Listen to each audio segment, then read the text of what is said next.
আবার জিতবে বাংলা, এটা একটা স্লোগান নয়, এটা বাংলা, এই বাংলার সংস্কৃতি, এই বাঙালির শিক্ষা, এই বাঙালির আত্মনির্ভরতার ওপর এই বাংলা বিরোধী বিজেপির যে অত্যাচার তার বিরুদ্ধে গর্জে ওঠার এক নীতি, এক লড়াইয়ের গল্প হবে।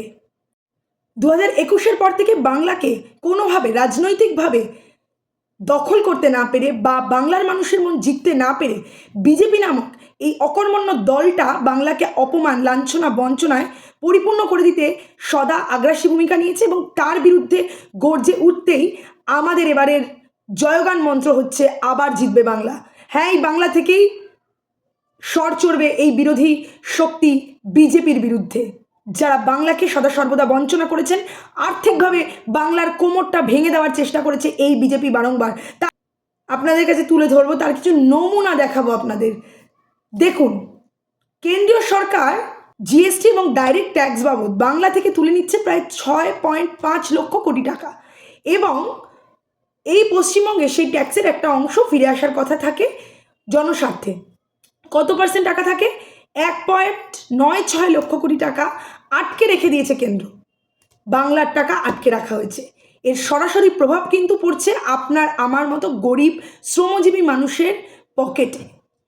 উদাহরণস্বরূপ আরও কিছু তুলে ধরি, মনরেগা প্রকল্প, যা গ্রামের মানুষের কাজের জন্য ব্যবহৃত হয়, সেই টাকা 52,000 কোটি টাকা আটকে রেখেছে এই কেন্দ্রীয় সরকার, এই বাংলা বিরোধী বিজেপি সরকার। দ্বিতীয়ত, জল জীবন মিশনের যে টাকা, তার একটা বিশাল অংশ আটকে রেখেছে এই কেন্দ্রীয় সরকার। অ্যামাউন্টটা শুনলে জাস্ট চমকে উঠবেন, 2,524 কোটি টাকা। ভাবুন, মানুষকে পানীয় জলটুকুনি পরিষেবা দিতে যাতে না পারে বাংলা, তার জন্য এত বড় ষড়যন্ত্র। আরও শুনুন, এই বাংলার পথঘাট যাতে সম্পূর্ণ ভালো না হয়, মানুষ যাতে অসুবিধায় জীবনযাপন করে, তার জন্য গ্রামীণ রাস্তার টাকা আটকে রেখেছে। কত হাজার কোটি টাকা জানেন? 2,724 কোটি টাকা আটকে রেখেছে গ্রামীণ রাস্তার জন্য এই কেন্দ্রীয় বিজেপি সরকার।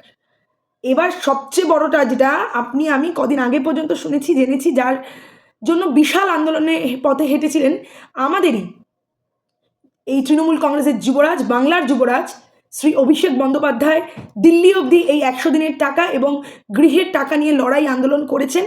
সেই গৃহ আবাস যোজনা বা PMAY এর টাকাও বন্ধ করে রেখেছে কেন্দ্র। ঠিক কতটা টাকা জানেন? 16,134 কোটি টাকা গরিব মানুষের ঘর আটকে রেখে দিয়েছে এই বিজেপি সরকার, এই অকর্মণ্য বিজেপি সরকার। প্রশ্নটা রাজনীতির নয়, প্রশ্নটা সাধারণ মানুষের একটু ভালো থাকার, ভালো খাওয়ার। সেই খাবার, সেই অর্থ যারা কেড়ে নিচ্ছে তারা আর কেউ নয়, এই বাংলা বিরোধী শক্তি বিজেপি। তাই আগামী দিন মাথায় রাখবেন, একটা ভোটের বোতাম টেপার আগে এই বাংলাকে ঠিক কতটা বঞ্চনা করেছে এই বিজেপি। ধিক্কার বিজেপি, ধিক্কার নরেন্দ্র মোদী, ধিক্কার শুভেন্দু অধিকারী সহ সমস্ত বিজেপি দল। জয় বাংলা।